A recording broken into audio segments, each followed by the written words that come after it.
أعوذ بالله من الشيطان الرجيم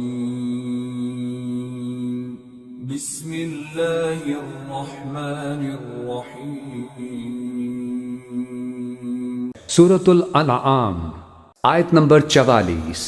فلما نسوا ما ذكروا به فتحنا عليهم أبواب كل شيء حتى إذا فرحوا بما أوتوا أخذناهم بغتة فإذا هم مبلسون.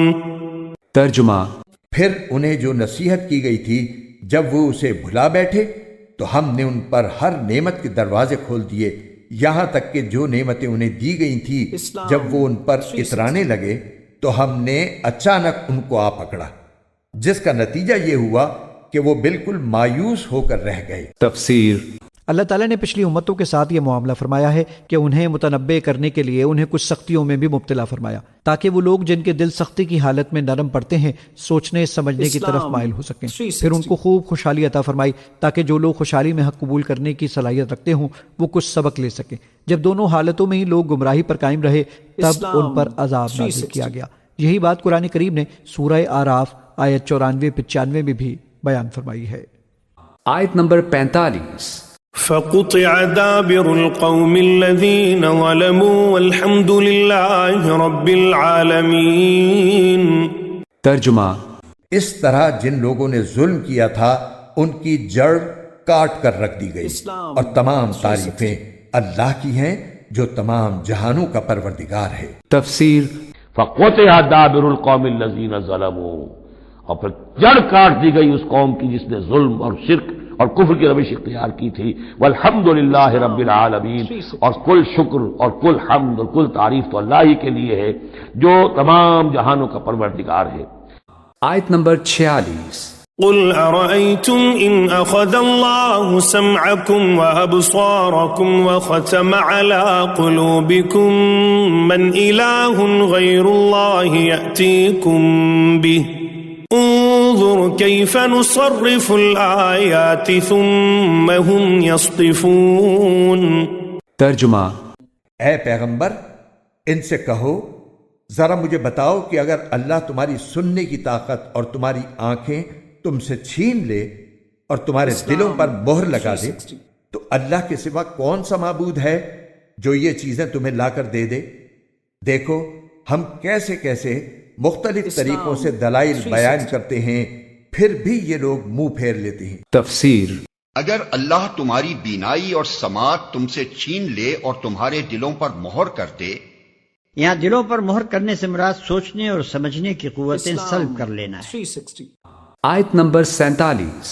قل ارأيتكم ان اتاكم عذاب الله بغتة او جهرة هل يهلك الا القوم الظالمون.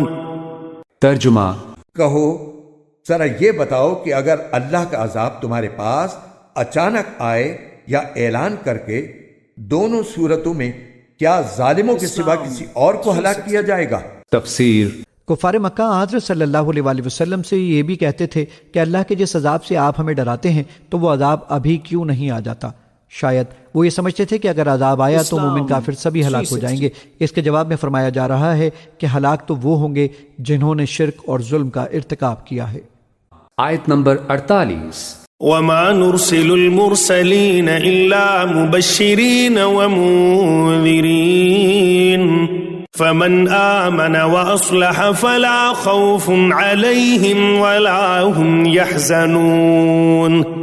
ترجمہ: ہم پیغمبروں کو اسی لیے تو بھیجتے ہیں کہ وہ نیکیوں پر خوشخبری سنائیں اور نافرمانی پر اللہ کے عذاب سے ڈرائیں. چنانچہ جو لوگ ایمان لے آئے اور اپنی اصلاح کر لی ان کو نہ کوئی خوف ہوگا اور نہ وہ غمگین ہوں گے. تفسیر: وما نرسل المرسلین الا مبشرین ومنذرین. اب یہ دیکھیے پھر وہی لفظ آ گیا جو سورہ نساء میں ہم پڑھ چکے ہیں. رسلا مبشرین ومنذرین. جو بیسک فنکشن ہے انبیاء اور رسل کا وہ یہ ہے. وما نرسل المرسلین الا مبشرین ومنذرین، اور ہم نہیں بھیجتے رہے ہیں اپنے رسولوں کو مگر مبشر اور منذر بنا کر، اہل حق کے لیے بشارت دینے والے اور اہل باطل کے لیے خبردار کرنے والے.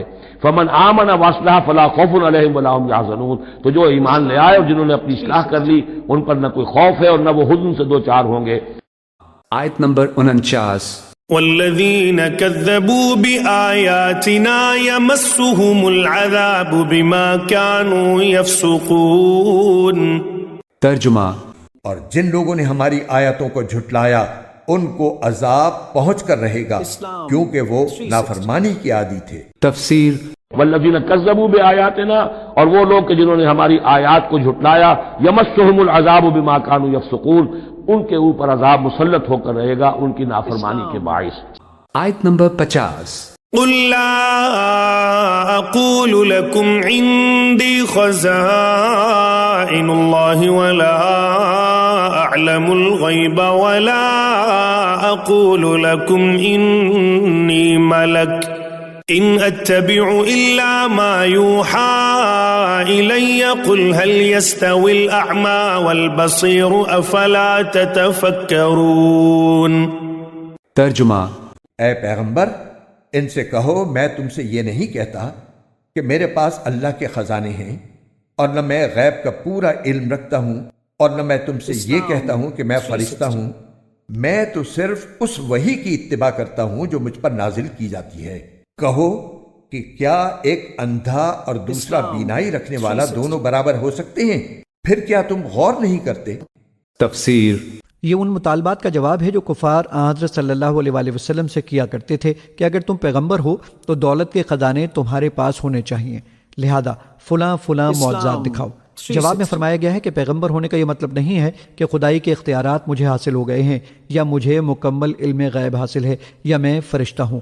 پیغمبر ہونے کا مطلب صرف یہ ہے کہ مجھ پر اللہ تعالیٰ کی طرف سے وحی آتی ہے اور میں اسی کا اتباع کرتا ہوں. آیت نمبر 51.